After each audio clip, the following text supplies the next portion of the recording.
wabarakatuh. Apa kabar pemirsa? Ketemu lagi dengan saya Indra Bekti di Hidup Sehat. Nah, hari ini saya nggak sendirian pastinya. Saya ditemenin ini Dokter Samuel Utoro. Apa kabar, Dok? Kabar sehat. Waduh, dan sehat bugar. selalu. Nah, kalau ada Dokter Sam ini pasti ngomongin gizi-gizi ya, Dok ya. Tapi kan, untung Dok, saya udah agak kurusan dikit, Dok. Bukan dikit, lumayan, banyak. 10 kilo, Dok. Banyak, iya. Itu Alhamdulillah, perutnya kelihatan. Bagus ya, Dok.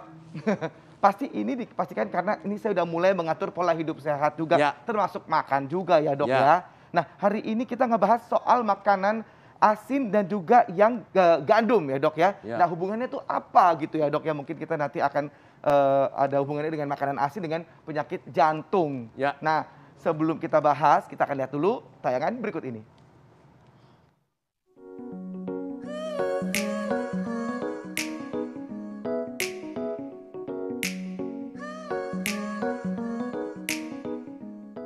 Pemirsa, sambil menikmati sajian khas hidup sehat yang syarat akan informasi kesehatan, Anda bisa menyambinya dengan sarapan atau ngemil sehat seperti buah atau jus juga sayuran.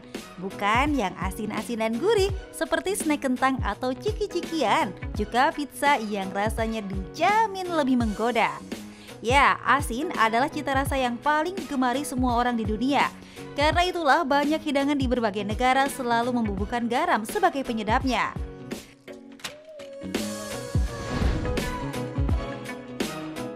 Makanan asin dan gurih bisa membuat candu, apalagi bila disajikan saat bercengkrama bersama keluarga atau teman dekat.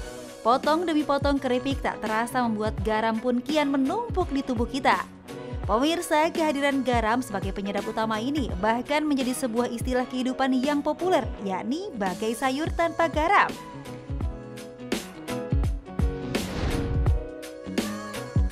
Namun di balik manfaatnya sebagai penggugah selera, menambahkan garam pada makanan bisa menyebabkan masalah meski hanya sejumput saja. Pemirsa pun pasti sudah tahu bila kandungan garam tinggi menjadi salah satu faktor munculnya penyakit mematikan seperti jantung. Apa alasannya? Cari tahu informasinya di Hidup Sehat berikut ini. Nah, yaitu pemirsa saya tadi itu adalah tayangan mengenai mungkin ada hubungannya tuh antara garam dengan penyakit jantung gitu. Nah, Dok, sebenarnya sebelum kita bahas fakta mitosnya nih, Dok, emang kenapa sih, Dok, garam ini sangat dengan badan ini selalu tidak boleh berlebihan gitu, Dok? Ya, garam itu memang tidak boleh berlebihan, tapi nggak boleh juga kekurangan. Kekurangan juga nggak boleh. Kekurangan juga ada efeknya. Efeknya apa? Buat kerja dari penghantar syaraf. Jadi syaraf nih mau merintah nih. Ekstremit atau alat gerak kita bergerak, itu perlu ada pelepasan namanya penghantar syaraf. Bahasa kedokterannya gitu, neurotransmitter. Dia. Sel saraf itu butuh ada natrium buat melakukan. Begitu juga otot bergerak. Jadi nggak boleh kekurangan. Tapi memang yang bahaya itu dan kebanyakan di kita itu makan garamnya justru berlebihan. Oh gitu. Karena, contoh, kamu kalau makan ini nih, kentang goreng. Kentang goreng, benar. Pasti di kecet-cet Betul. garam. Ini gini kan, Dok ya. Nah, gini. Itu lebih enak, padahal dia waktu digoreng saja udah dicampur sama minyak, ditamburin lagi sama garam ya. Begitu juga makanan-makanan begini. Iya, benar-benar. Ini semua garamnya tinggi. Dan ini kan udah ketahuan asin. Asin, benar, Dok.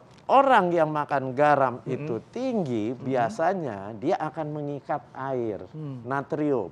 Garam itu NaCl, natrium klorida. Natriumnya itu punya sifat mengikat air. Kalau dia mengikat air, otomatis air di pembuluh darah kita kan berlebihan. Kalau dia berlebihan, apa akibatnya? Kerja jantung berat, mompa. Satu. Kedua, ginjal berusaha mengeluarkan cairan karena volume cairannya jadi meningkat. Nah, itu bisa menyebabkan apa? Tekanan darah tinggi. Oh gitu. Tekanan darah tinggi, kelamaan, ujung-ujungnya gangguan jantung, pembuluh darah jantung bisa tersumbat, apalagi makan yang begini, gorengan, lemak jahat, dia akan mempermudah terjadinya sumbatan. Kenalah serangan jantung kalau sumbatnya di pembuluh darah jantung. Kalau di pembuluh darah otak, kenanya stroke. Oke dok, baik dok, ini kita masuk ke fakta mitos ya dok ya.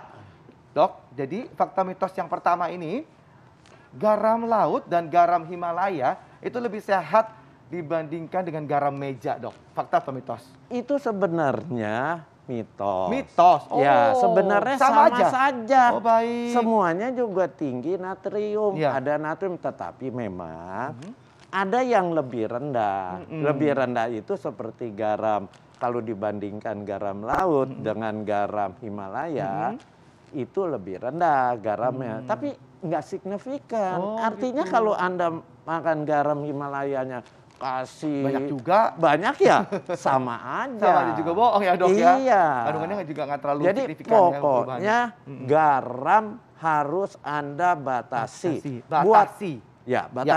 Buat gampangnya, jangan punya kebiasaan makan yang asin. Oh, jangan kebiasaan makan asin ya. Asin. Ya, baik. Ada orang kan makan kalau rasanya nggak asin, tambahin. Atau cocol. Apalagi di restoran atau di hotel kalau breakfast, di meja ada makannya garam, ada botol. Ya. Itu nggak perlu. Itu jangan ya dok ya. Nah terkait dengan ini tadi, ini kan aku lagi diet banget nih dok ya. Nah fakta mitos berikutnya nih dok. Apa? Tubuh menjadi mudah gemuk dengan konsumsi makanan asin. Fakta atau perlu? Dan ini perlu mungkin disampaikan juga ke masyarakat juga nih dok. Saya tanya, kamu bisa turun 10 kilo gini, makan garamnya bagaimana? Dikurangin dok, betul dok. Gini-gini mah nggak ada lagi dok, aduh. Iya, dan sebenarnya dia tidak berefek langsung terhadap tumpukan lemak. Oh gitu. Tetapi dia efek utamanya tadi ngiket air. Bisa timbul berbagai macam penyakit. Ditambah Anda kegemukan. Kegemukan itu melepaskan zat yang merusak pembuluh darah. Jadi berarti fakta. Semakin parah. Jadi harusnya tidak. Ya, berarti fakta ya, tubuh menjadi kegemukan atau gemuk dengan konsumsi makanan asin. Ya, berlebihan dalam waktu yang lama. Dalam waktu yang lama, berlebihan dan dalam waktu yang lama dan sering banget gitu kan, dan aduh, terus diulang terus, repeat order sama garam. Jadi repeat order juga sama guduk badan, kegemukan. Contohnya udah ada ya? Bener. Contohnya nih aku nih, udah mendingan ya. Baik dok, ini kita akan membahas lagi soal makanan asin dan gurih dan juga resiko penyakit jantung. Jadi jangan kemana-mana, tetap bersama kami di Hidup Sehat.